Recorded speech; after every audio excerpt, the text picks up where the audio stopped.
우선 지난주 위험도 평가 결과에 대해서 말씀드리겠습니다. 수도권 그리고 비수도권의 중환자 병상 가동률이 모두 지속 증가하였습니다. 수도권은 전전주의 83.4%에서 87.8%로, 그리고 비수도권은 50.3%에서 62.8%로 증가하였습니다. 의료 대응 역량 대비 발생 비율은 수도권이 111.2%, 비수도권은 49.8%이며 수도권, 비수도권 모두 증가하였습니다. 확진자는 12월 4일 일일 확진자가 5,327명, 일일 사망자 70명으로 최다를 기록하였습니다. 예방접종 지표를 볼 때 60세 이상 연령의 3차 접종률이 전전주의 12.2%에서 전주 18.1%로 증가하였지만 아직은 낮은 상황입니다. 12월 5일 일상회복지원위원회 방역의료분과는 다음과 같은 의견을 제시했습니다. 설명드리도록 하겠습니다. 현재는 델타 변이가 발생의 핵심으로 수도권은 대응 한계 상황, 그리고 비수도권은 악화 상황으로 지역 감염 확산 차단을 위한 노력이 필요하다. 그리고 60세 이상 연령에서 3차 접종의 가속화가 필요하고 중고등학생의 접종 완료가 시급하다. 오미크론 변이 관련 조기 차단, 그리고 방역 패스, 백신 접종, 재택 치료에 대한 국민 소통이 필요하다라는 의견입니다. 지난주 종합적인 위험도 평가 결과 전국은 매우 높음, 수도권 매우 높음, 비수도권 중간으로 평가하였습니다. 11월 4주와 평가 결과는 동일하지만 전반적인 지표를 볼 때는 좀 더 악화된 양상을 보입니다. 다음은 코로나19의 주간 발생 동향입니다. 12월 1주 재원 중인 위중증 환자 수는 60대 이상이 584명, 40대에서 50대가 91명, 30대 이하가 22명이었습니다. 사망자 수는 60대 이상이 304명으로 가장 많았고 40대에서 50대가 11명, 30대 이하가 2명이었습니다. 최근 5주간 사망자 979명 중 백신 미접종자 및 불완전 접종자는 52.9%인 518명, 완전 접종자는 47.1%인 461명이었습니다. 최근 1주간 코로나19 국내 발생 신규 환자는 일평균 4,392명으로 전주 대비해서 25.4%가 증가하여 역대 최다 일평균 확진자 수입니다. 주간 감염 재생산 지수는 전국 1.16으로 6주 연속으로 확산세가 지속되고 있고 수도권은 1.16, 비수도권은 1.18입니다.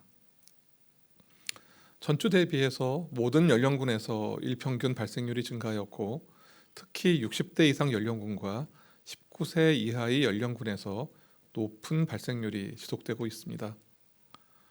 60대 이상 연령군은 일평균 발생률이 11월 1주 대비해서 2.5배 이상 증가하였고 전체 확진자 중에서 차지하는 비중 역시 35% 이상으로서 매우 높은 주의가 필요한 그런 상황이 되겠습니다.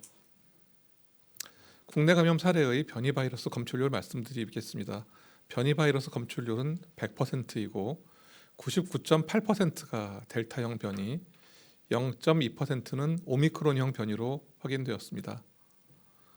새로운 오미크론 변이의 국내 유입, 그리고 60대 이상 연령층 중심으로 한 위중증 환자의 증가, 18세 이하 항령층 확진자의 증가가 계속되는 좀 어려운 상황입니다. 특히 수도권 중환자실 병상 가동률은 87.8%로 수도권이 어려운 상황을 맞고 있습니다.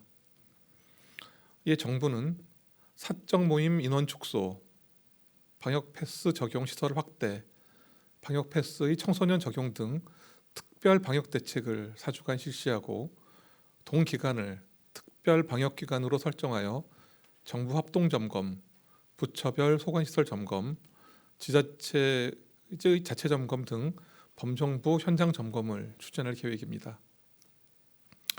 다음은 코로나19 국외 발생 동향 말씀드리겠습니다. 전 세계 코로나19 발생은 6주 연속 증가하였고 특히 오미크론 변이가 확인된 남아프리카 공화국의 발생이 급증하는 양상을 보이고 있습니다. 11월 22일부터 28일 일주간 전 세계 신규 발생은 379만 명으로 그 이전 주와 유사한 발생 수준입니다.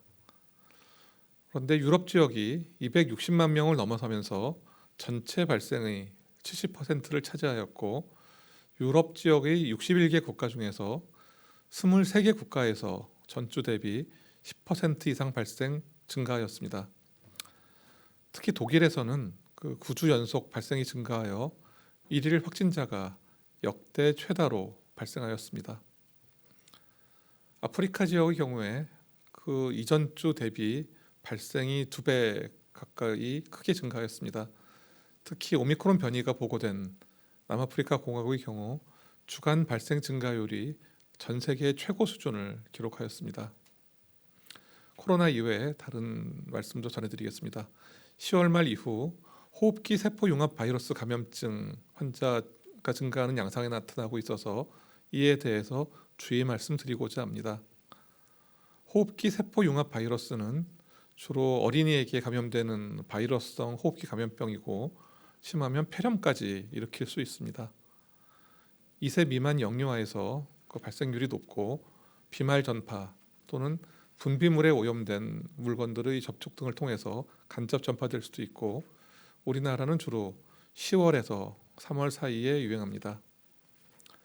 질병관리청이 시행하는 호흡기 병원체 감시 결과 바이러스 검출률이 10월 말에 대비해서 약 10배 정도 검출률이 증가했고 입원 환자의 신고 건수도 5배 정도 증가했습니다.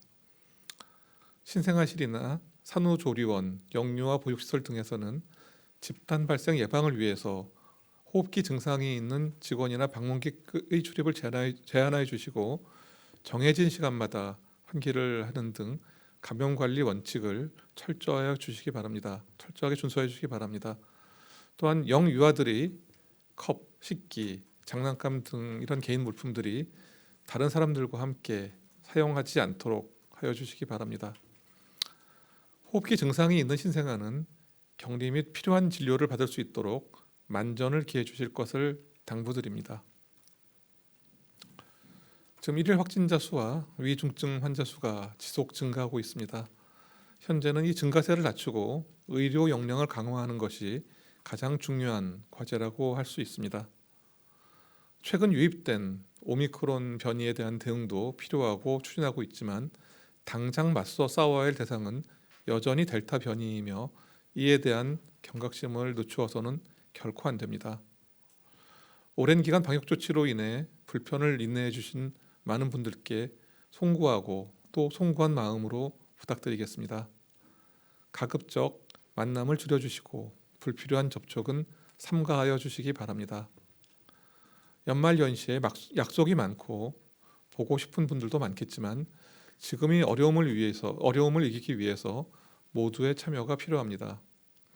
마스크 쓰기, 손 씻기, 자주 환기하기 등과 같은 기본 방역 수칙을 철저하게 지켜주시고 3차 접종에 대한 적극적인 참여도 당부드립니다.